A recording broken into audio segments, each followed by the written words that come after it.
Hi అండి, అందరికీ నమస్కారం అండి. ఫ్రెండ్స్, మనకి ఇప్పుడిప్పుడే ఏపీలో ఉద్యోగులకు సంబంధించి మరొక ముఖ్యమైన అప్డేట్ అయితే రావడం జరిగిందండి. అది కూడా సచివాలయ ఉద్యోగులకు ఎన్నికల విధులపై కీలక నిర్ణయం అంటూ ఇప్పుడే మనకు ఒక అప్డేట్ అయితే రావడం జరిగిందండి. అయితే రాష్ట్రంలో సార్వత్రిక ఎన్నికల నిర్వహణకు ముమ్మరంగా ఏర్పాట్లు జరుగుతున్నాయి.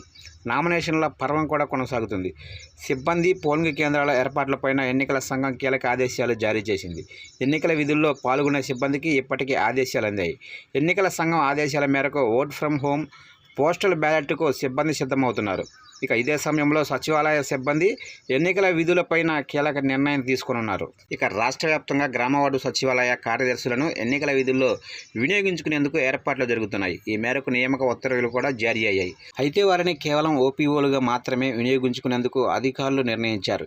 అయితే ఈ మేరకు కొంతమందికి శిక్షణ కూడా ఇస్తుండటంతో పాటు కార్యదర్శుల సామాజిక గ్రూపుల్లో దీనిపై అవగాహన కల్పిస్తున్నారు. ఇక వాస్తవానికి ఉపాధ్యాయుల స్థానంలో వాలంటీర్లను, కార్యదర్శులను పూర్తి స్థాయిలో ఎన్నికల విధుల్లో వినియోగించుకోవాలని రాష్ట్ర ప్రభుత్వం భావించింది. అయితే వాలంటీర్ల వినియోగంపై ఎన్నికల కమిషన్ న్యాయస్థానాలు అభ్యంతరాలు వ్యక్తం చేయడంతో రాష్ట్ర ప్రభుత్వం వాలంటీర్లపై వెనకడుగు వేయాల్సి వచ్చింది. కాగా కార్యదర్శులు మాత్రం అధికారికంగా ఉద్యోగులుగా ఉండటంతో వారి సేవలను ఎన్నికల్లో వినియోగించుకునేందుకు నిర్ణయించింది.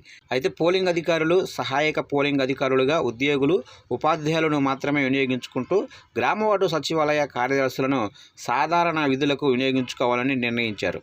కేవలం ఓటర్ల వేలుపై ఇంకు గుర్తు వేయటం, వారి ఓటర్ స్లిప్పులను ఓటర్ల జాబితాలో ఉన్నాయా లేదా అన్నది చూడటం వంటి అంశాలకు మాత్రమే వారిని పరిమితం చేయనున్నారు.